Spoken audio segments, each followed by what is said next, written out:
Prabhas was not repeated in your banner? Pournami అయిపోయింది అయింది, but Pournami was not appreciated by the audience and did not do well అనుకోండి. But మళ్ళీ మీకు ఇంకొక third chance అన్నది ఉండదా ప్రభాస్ తో? మీరు ట్రై చేయలేదా? థర్డ్ నేను పెద్దగా ట్రై చేయలేదు. నేను ట్రై చేస్తే జరగదంటూ ఏమో ఉండదు, అది షూర్. నేను వెళ్ళి కూర్చుని, నాకు అలవాట్లేదు. నేను వెళ్ళి ఒక యాక్టర్ దగ్గర కూర్చున్న రోజులు ఏదన్నా ఉన్నాయి అంటే ఓన్లీ వెంకటేష్. అది కూడా యాజ్ ఎ ఫ్రెండ్.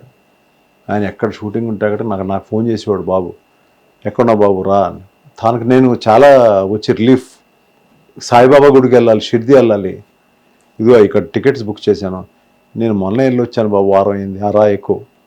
మేము ఇద్దరు ఒకే రూమ్, ఎక్కడ దిగితే ఎక్కడ మేము ఇద్దరు ఒకే రూమ్లో పడుకునేవాళ్ళం. ఎన్నో things we use to share about God.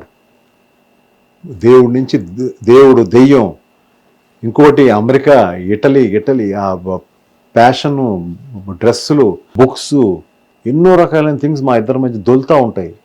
స్టోరీలు, తను స్టోరీ చెప్పడం మొదలెడితే ఏదన్నా గంటన్నర దానికి వెళ్ళిపోద్ది. నేను స్టోరీ చెప్పడం మొదలైతే గంట. That was a beautiful friendship between us ఇప్పటికీ కూడా.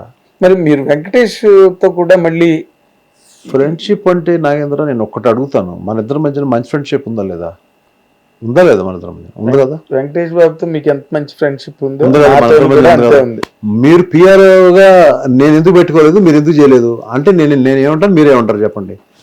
దానికి దీనికి సంబంధం లేదండి.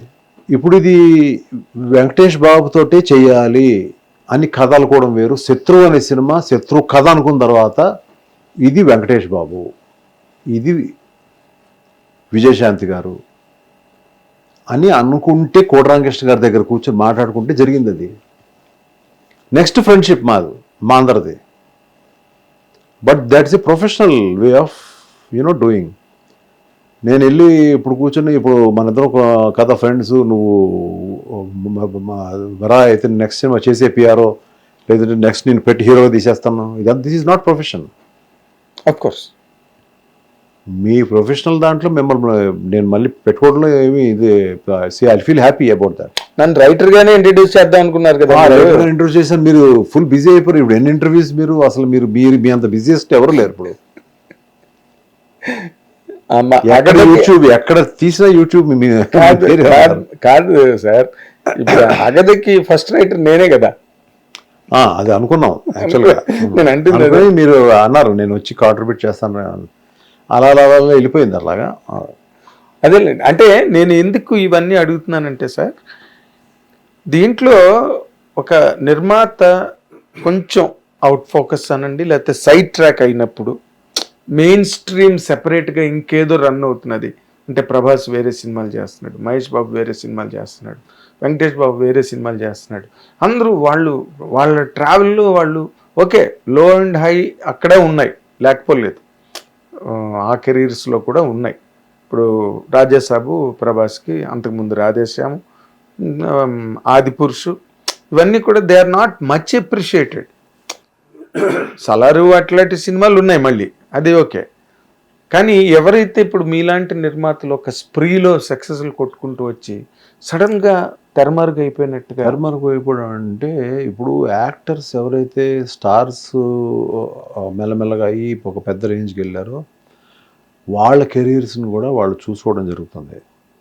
ఇప్పుడు ఇదివరకులాగా నేను ఇప్పుడు అక్కడ ఒక సినిమా ఆడని డైరెక్టరు ఆయన తీసుకొచ్చి అక్కడ పెడితే ఈయన ఎందుకు ఇది రైట్ కాదేమో, ఏదన్నా will go for a big director అనే స్టేజ్కి రావచ్చు. Because every hero who are really big today needs a big director also for the craze, for the opening. ఇప్పుడు అలాగని ఇప్పుడు ఆదిత్యో లేకపోతే మన శోభనో లేకపోతే గుణశేఖర్ ఇది అంటే ఆయన ఆల్రెడీ మంచి మంచి హిట్లు ఉన్నాయి. అవును. సో అట్లాగే ఎవరినన్నా కూడా పెట్టుకున్నప్పుడు ఆ ఓపెనింగ్స్ వస్తాయో రావో. బట్ నా ఫిల్మ్ లైక్ మనసంత నువ్వే కూడా వెరీ బిగ్ ఓపెనింగ్. అంటే అప్పుడు న్యూ హీరో కాంబినేషన్, చిత్రం సినిమా కాంబినేషన్ కదా, మీరు అదే రిపీట్ చేద్దాం కూడా అనుకున్నారు అప్పుడు. చిత్రం అండ్ నువ్వు నేను వచ్చింది. నువ్వు నేను మంచి హిట్ కాంబినేషన్ కాబట్టి. But morning show was only 40%. ఆ రెండు వచ్చినా కూడా పాటలు పెద్ద హిట్ కదా మన 40% వచ్చింది ఓపెనింగ్. అయినప్పటికీ ఈ 40% ఉందండి అని చూశాను, క్లాప్లు కొడతారు. ఈ 40% బయటికి వచ్చేటప్పుడు మరి ఫోన్లు ఎలా వెళ్ళినాయి తెలియదు. అక్కడే కూర్చున్నాను చూస్తే బుకింగ్ దగ్గర మ్యాట్కి ఎవరు లేరు.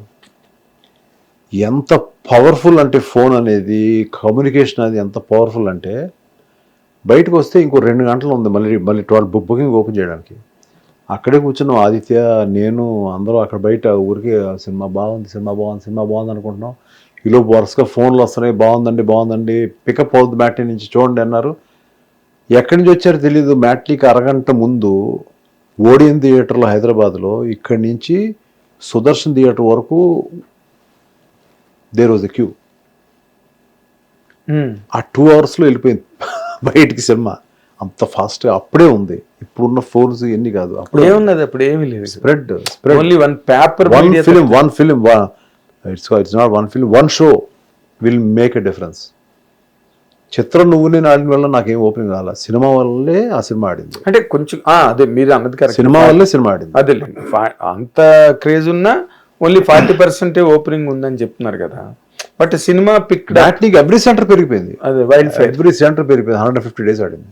150 days.